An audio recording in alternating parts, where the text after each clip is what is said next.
Are there some things that you want to make sure that you're leaving out when you make a determination? Are there some feelings that you want to make sure aren't there when you're making a determination or voting on a parole? When I first got on the parole board, my first 8 months, I was pretty stern. And stern from the standpoint that I would get those flashbacks of my mother telling me things that she didn't follow through with. The first time I ever met my father, he promised me this, that, and so never followed through with. And as a result of that, I could see a pattern of why I was voting no based on my childhood that was not a very good one with my parents. So I had to break loose of that, and again, Senator Gene Stipe from McAllister, one evening we had dinner and discussed some things that I thought were quite relevant, and he posed a question to me. He says, well, Ballard, are our inmates in Oklahoma any worse than the ones in Arkansas, Texas, Louisiana, Kansas? I said, well, no. He says, well, why is our parole rate so much lower? I could not answer. He said, now, are we just keeping these people in prison basically because we're mad at them because of the offense they have committed, regardless of any change in their lives? Or, we see the offense and there's a rubber stamp reaction of no. So I went to my hotel room that evening, and I prayed.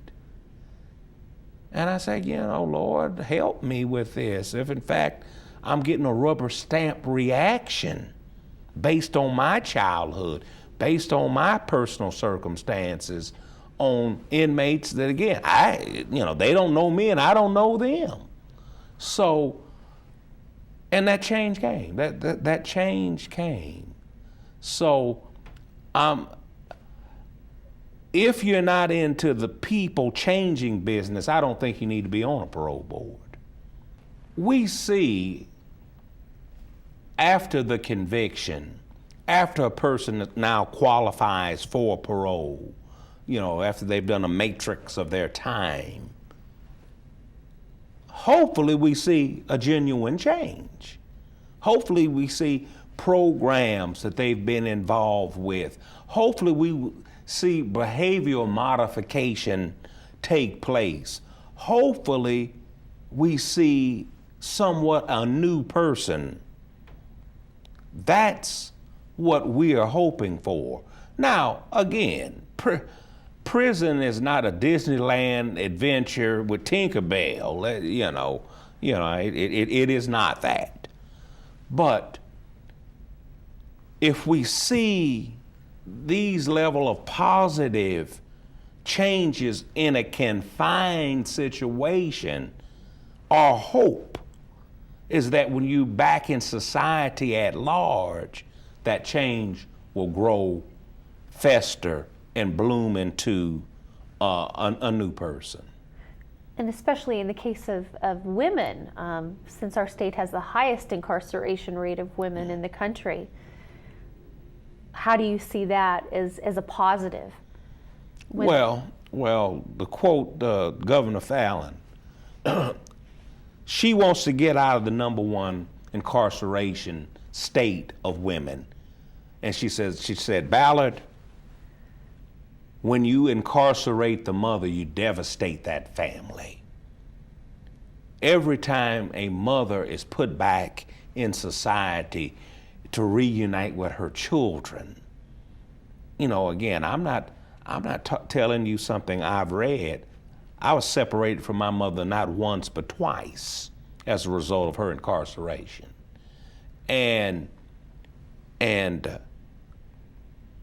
you wind up with some profound emotional profound changes going on as a child that you're not equipped to deal with. In my case, through the grace of God, I had grandparents that intervened, and then the boys clubs and these other support mechanisms. When the parents are involved and can be a part of the kids' relationships, it can help alleviate, or it can help, they can be the figures that maybe hopefully keep their children from going down, a similar path that they have. So getting the mother or the father back in the home in some cases is a good thing. Well, if they're ready. Yeah, very much so. And I used to tell Governor Keating all the time. I said, Governor, there's hidden costs of incarceration. He said, well, what do you mean, Val?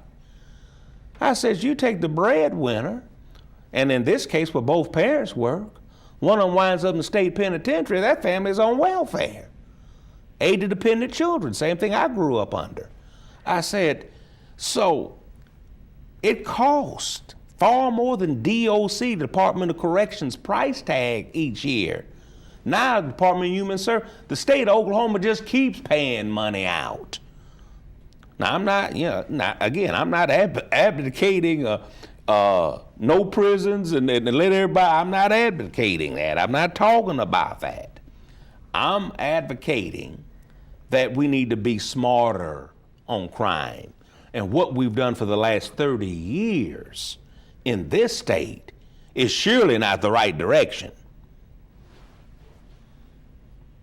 What do you think the right direction is? The right direction is dealing with young folk before they become a problem to themselves and the community.